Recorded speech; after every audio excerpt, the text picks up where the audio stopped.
यूं तो हमारे देश भारत में कई ऐसे राज्य हैं जो हमें अपने प्राकृतिक नज़ारों से अपनी ओर आकर्षित करते हैं। ऐसे राज्य जिनमें आज भी वो पुरानी संस्कृति की झलक देखने को मिलती है। इन्हीं कई ऐसे राज्यों में से एक है हमारा झारखंड, भारत का एक पूर्वी खंड जो ऐसे ही प्राकृतिक नज़ारों से, ऐसी ही संस्कृति से भरा पड़ा है, जिसे हम छोटा नागपुर के नाम से भी जानते हैं।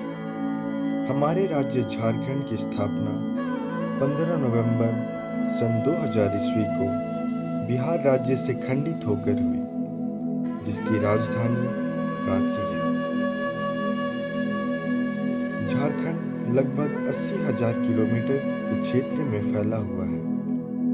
यहाँ के ज़्यादातर लोग मातृभाषा हिंदी और इसके अलावा संथाली, हो, कुड़ुक, मुंडारी, खड़िया, नागपुरी, कोरठा जैसे अन्य भाषाओं का भी प्रयोग करते हैं। यहाँ भिन्न भिन्न जाति धर्म के लोग रहते हैं, जिनमें से अधिकांश लोग आदिवासी हैं और इसलिए आदिवासी जाति के लोग यहाँ के मूलवासी माने जाते हैं। आदिवासी यह शब्द दो शब्दों आदि और वासी से मिलकर बना है और इसका अर्थ मूल निवासी होता है। भारत की जनसंख्या का करीब 8.6% यानी कि लगभग 10 करोड़ जितना बड़ा हिस्सा आदिवासियों का है। प्राचीन और पुराने ग्रंथों में आदिवासियों को वनवासी भी कहा गया है, जिन्हें भारतीय संविधान के अनुसार अनुसूचित जनजाति का मान प्राप्त हुआ है।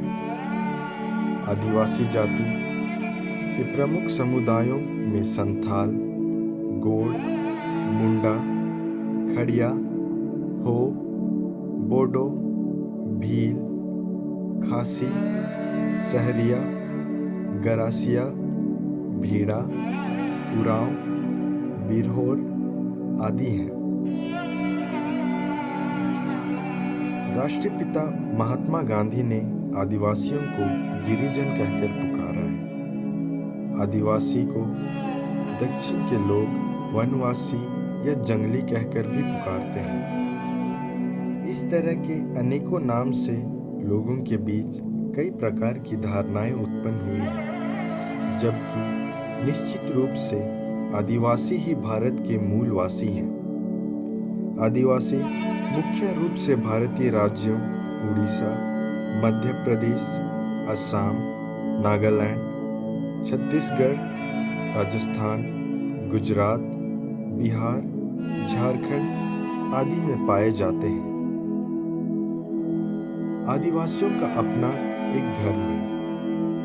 ये प्रकृति पूजक हैं और जंगल, पहाड़, नदियाँ एवं सूरज की आराधना करते हैं और इसलिए आदिवासी जाति आज भी अपने भगवान यानी प्रकृति पर ही अपनी जीविका और कामकाज को निर्भर रखते हैं।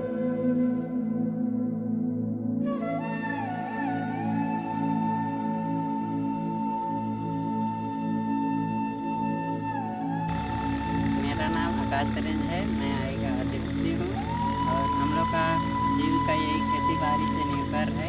हम लोग इसी से अपना जीविका चलाते हैं।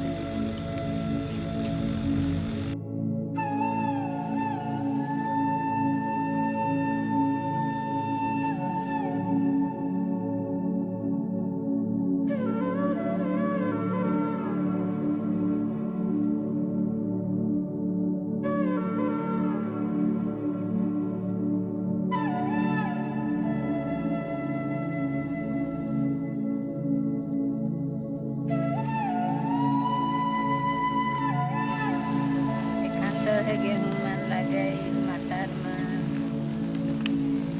तो वह काटने छोकरी है सरसों मन पीछे का।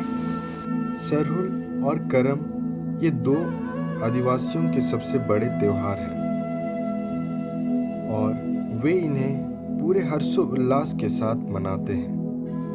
इन दोनों त्योहारों में प्रकृति की पूजा की जाती है और प्रकृति की रक्षा की सीख दी जाती है। इन त्योहारों में लोग सखुआ और करम पेड़ की पूजा करते और उन्हें अच्छे वातावरण, फसल और जीविका के लिए धन्यवाद देते हैं। आदिवासियों का मानना है कि यह धरती या पेड़ पौधे हमारी रक्षा करते और हमारी कमी पूरी करते हैं, जो कि एक वास्तविक सच है। पर आज आदिवासियों से उनकी जमीन लूटी जा रही है, उनका शोषण हो रहा है। सन 1908 ईस्वी में लागू हुई CNT एक्ट के तहत आदिवासी एवं अन्य पिछड़ी जाति के लोग अपनी जमीन सिर्फ अपनी जाति के लोगों से ही खरीद बिक्री कर सकते हैं।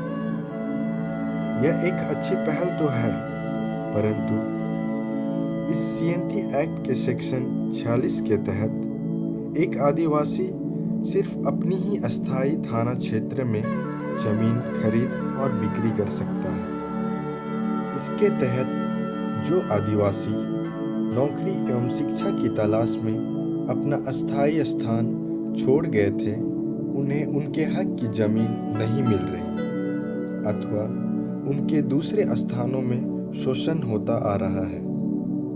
सरकार इसका समाधान करने की कोशिश कर तो रही है, आदिवासी इसका विरोध कर तो रहे हैं, परंतु हम इंसान इसकी समझ का हल करने के बजाय एक दूसरे से लड़ते आ रहे हैं।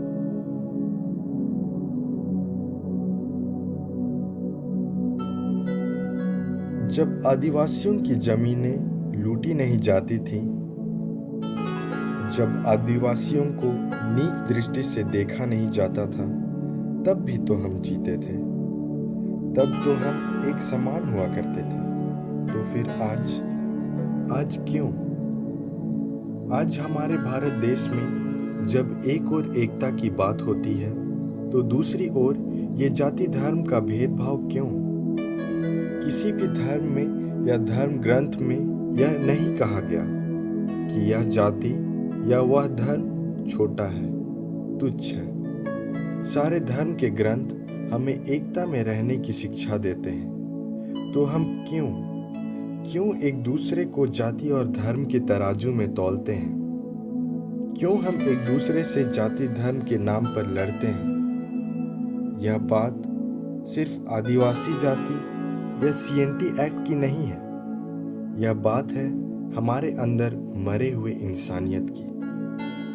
यह बात है हमारे समाज की, हमारे देश की और पूरी दुनिया की, जो आज अंदर से खोखली होती जा रही है। आज हम आगे बढ़ना छोड़ एक दूसरे को पीछे खींचने में लगे रहते हैं। देशद्रोही सिर्फ वो नहीं जो अपने ही देश में आतंक फैलाते हैं, बल्कि वो भी हैं जो देश की एकता को तोड़ना चाहते हैं, जो हम लोगों की एकता में फूट डालना चाहते हैं।